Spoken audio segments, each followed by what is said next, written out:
Hello everybody, and welcome back to Moonlight Castle. We are... Oh, okay, that's fine. Don't worry about that. We are here in the castle, hanging out with Patrice. We're exploring, we're doing things, we're overcoming being frightened individuals. Will we see a ghost? Will we see a red ghost? Will one come over and decapitate us? Who knows? Let's find out. Whoa, I can't see anything. He was glued to a window, commenting out loud, like he was talking to himself. A fog enveloped the castle, blocking the view and distorting our depth perception.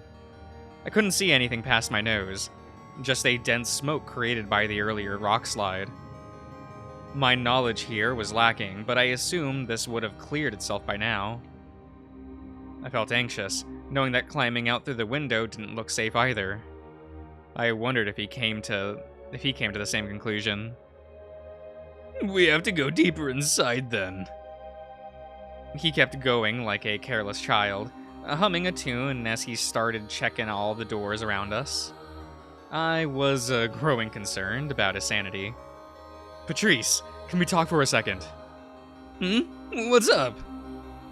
Don't take this the wrong way, but you're acting weird. He giggled, but that wasn't a joke. I was dead serious. Why do you say that? 'Cause I'm not shitting my pants right now? Is that what you think Patrice should be doing? I felt awful for saying that. I didn't mean to offend him, but his words cut me deep. It didn't change the fact that there was something eerie about him. He didn't get upset. He didn't yell, raise his voice, or get worked up about it. He just smiled, nothing more, nothing less. It was as if he was only capable of displaying positive emotions. I'm sure one of these doors will open eventually. Let's not give up hope. Let's not give up. Hearing him speak was sending chills down my spine. Something really uncanny was happening right in front of me. And that might have been creepier than any mysterious voice. So, how do you feel? I feel great. I've never felt this good before, even. I'm so happy to be here tonight. I really wanted to be happy as well. But tonight, that was the first time in my life that hearing something like this gave me discomfort. It was wrong. So wrong. Oh, this one opened. He launched himself inside without a second thought, and I chased after him like a worried parent after their child. Oh, is this the library? Look at these shelves. Look at this lib. What looked like an average door led us to the biggest room I've ever seen. I genuinely opened, aghast, feeling like an ant in a world of giants. Books, as far as the eye can see, filled every single corner of this library, so much so that many were on the floor as well. I looked up, toward the ceiling. It felt so high and out of reach that it could have been compared to the sky. Tiny stairs were painted up there. I was sure Blake would like it. It was an impressive room. Old, dusty, but gorgeous in its own way. The erosion of time only added more charm to it. That was a big deal, coming from someone who avoided those kind of places at school. Because of school, sorry. Patrice? I scouted my surroundings looking for him, but I couldn't see him. What a hassle. I didn't think he'd leave me behind, and I wouldn't have minded being told beforehand about his intentions. It started to feel like I didn't exist anymore. A sigh escaped me. Maybe he was looking for clues and didn't hear me. This was the place Clyde wanted to find. Would I met them there? I figured I should also investigate and learn more about this castle. I picked up a random book from the floor and opened it. Curious to learn about anything, honestly. Or see what kind of knowledge is worth being stored here. Huh? Blank. There was nothing here. All the pages were empty. I closed it. Maybe the title would. I just noticed the book had no title either. Whatever. I tried again, same result. Okay, fine. I won't bother to open books I find on the floor. I walk over to the bookshelf and randomly pick out one.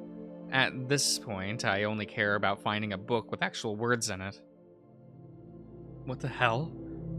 I just remembered that Ryan mentioned this to me earlier this morning. He didn't lie. Were all the books blank then? Why? Who in the right mind would stock so many empty books? Cursed.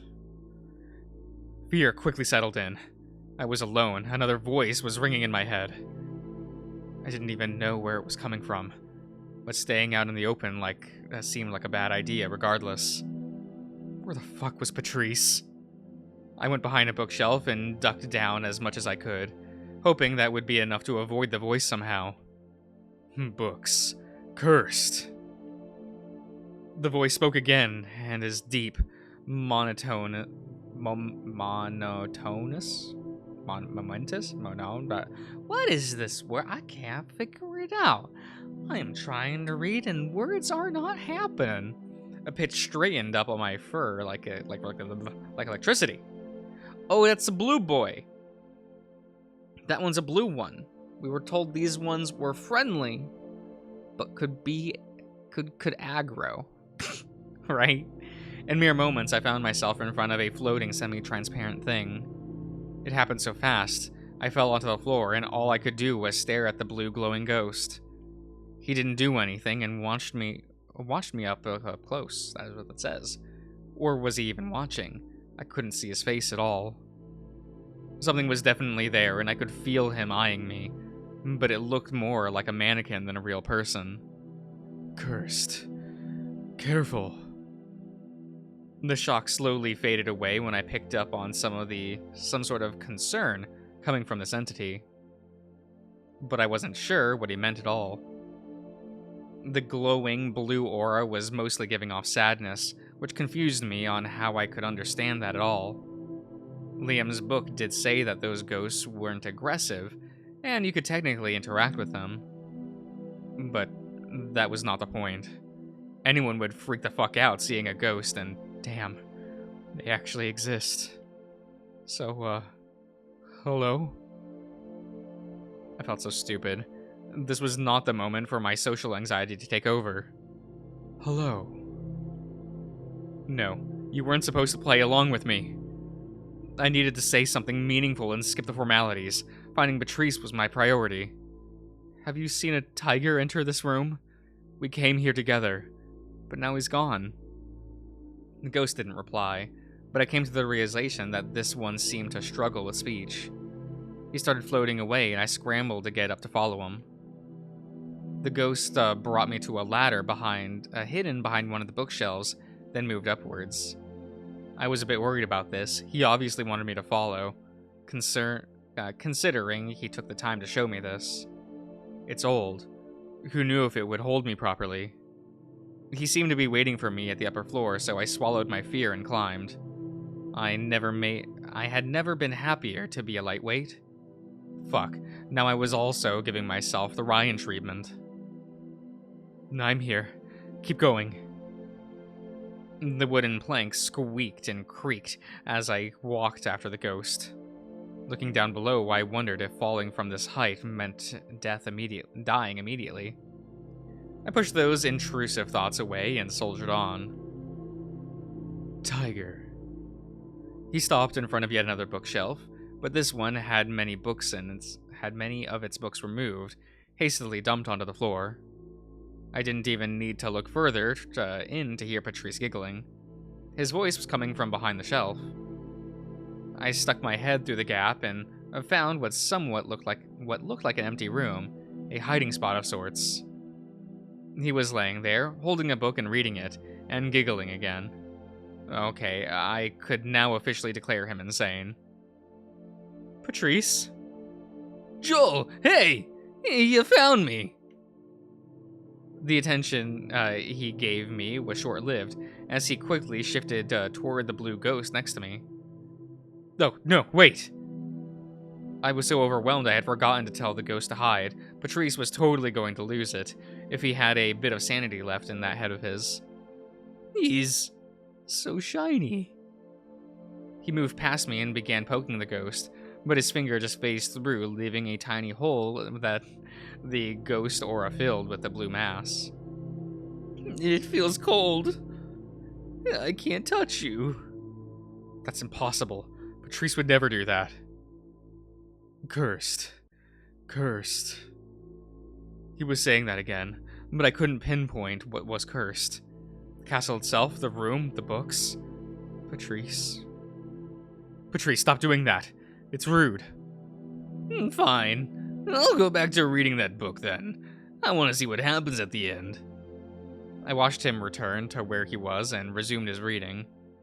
That book, though, it was empty, just like the others. There was a good chance the ghost was calling both the books and Patrice cursed. I didn't know what to do. Sacrifice. Offering. Escape. Those words alone sent shivers down my spine. It was vague, but I understood that danger was coming our way. Patrice, enough! I gave him one confused look and promptly ignored my pleas. We need to go back to a safe room. Now. Why? Nothing's happening. We're just having fun, and this ghost is friendly, right? Yes, this one is. But will they all be friendly? Why are you trying so hard to kill my good vibes? Don't you see that I'm finally handling myself? And I'm not scared. Shouldn't you be proud of me for succeeding? Of course I am, but this place is dangerous and you're underestimating it. I can handle myself. As long as I hear this music, I feel like I can do anything I put my mind to. The music? The thing he mentioned before going insane. Shit. I shouldn't have ignored that issue. Patrice, listen to me. You're not being yourself right now. It's not just about overcoming your trauma. I truly don't recognize you anymore. What are you talking about? This is the real Patrice, the one without burdens holding him back. This was different. This was wrong. Something about it was frightening. I want to go back to the safe room. We can't do that yet. I'm not feeling well. Please? I caught a moment of hesitation that faded away just as fast as it came. It's nearby. You should go back on your own. It's true that I was lying, but would he have said the same in a different situation? I see. I was inside a cage now, completely isolated from everyone. I felt powerless. He refused to communicate with me, basically abandoning me, and I didn't have the necessary strength to take him by force. My head began pounding. Not only did I feel an unbearable amount of pain, but knowing that Patrice wasn't going to listen to me was rubbing salt in the wound. Can you at least stay here? I was going to push the bookshelf back to its original place and close us in. Nah, I just remembered that. We should keep looking for her. Are you serious right now? Was he doing this on purpose or what?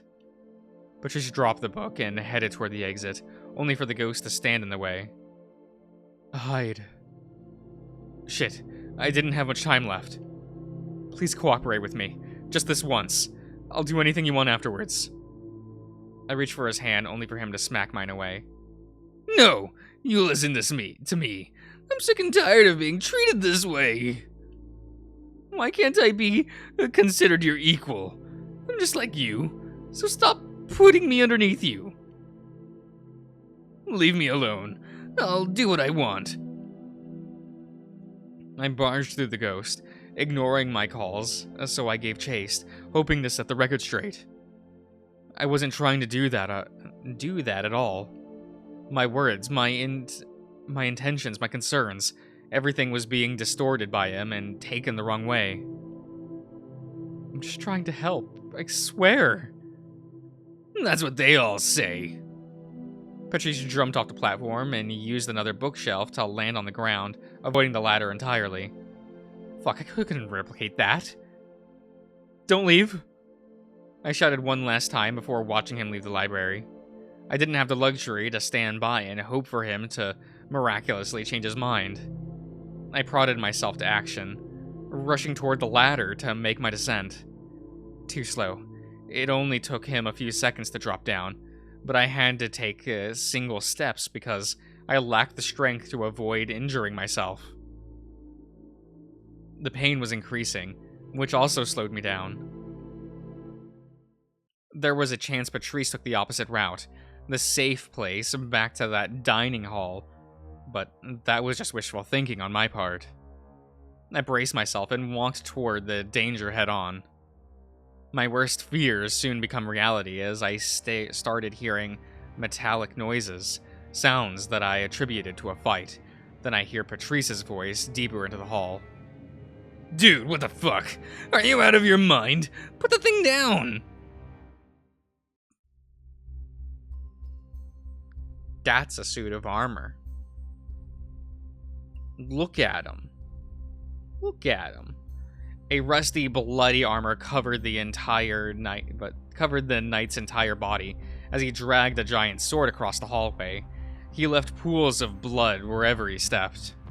His breathing was deep and labored, exuding a genuine pain every time he exhaled more oxygen.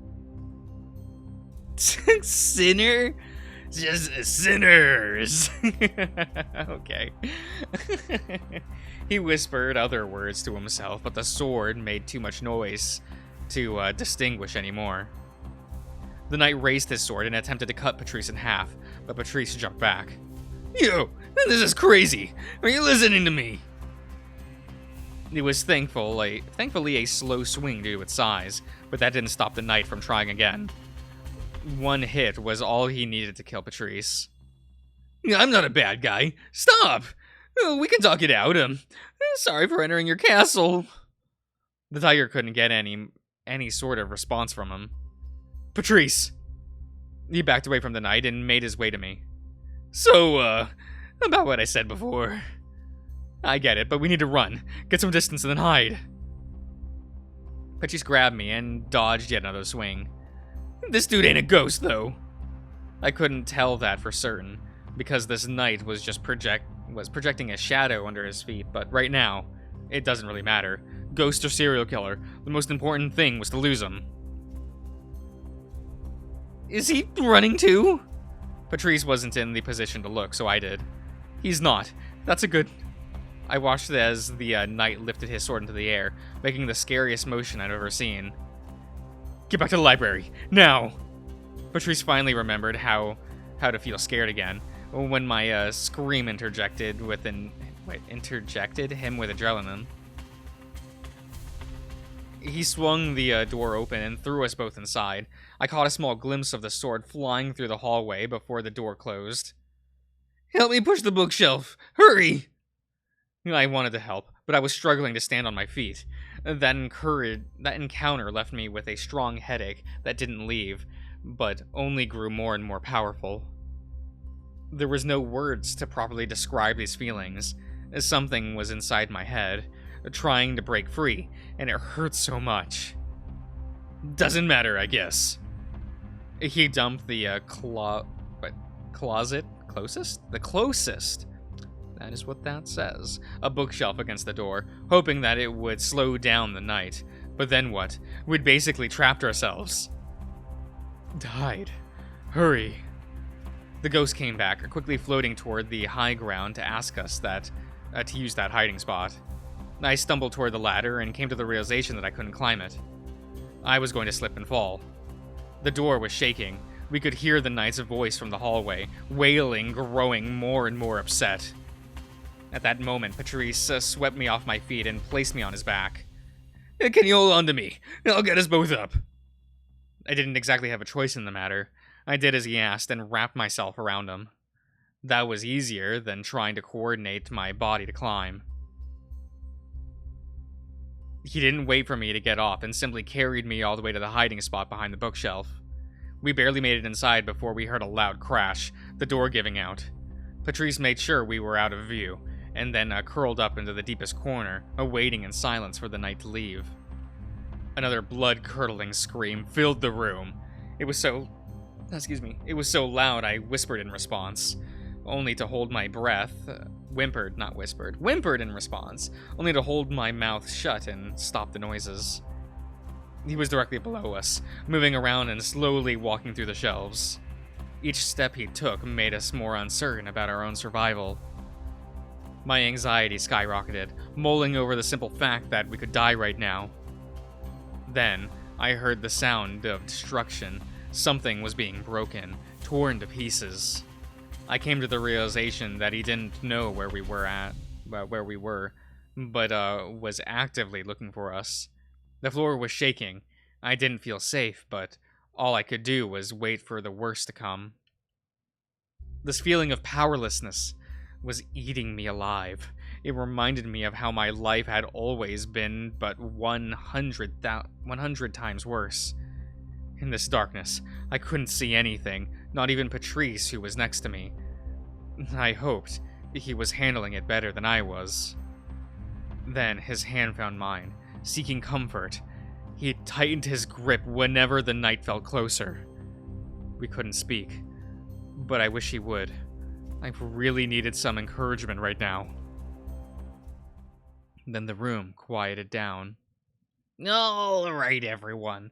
I'm going to end the part here, so I do hope you all have enjoyed, and I'll see you guys around.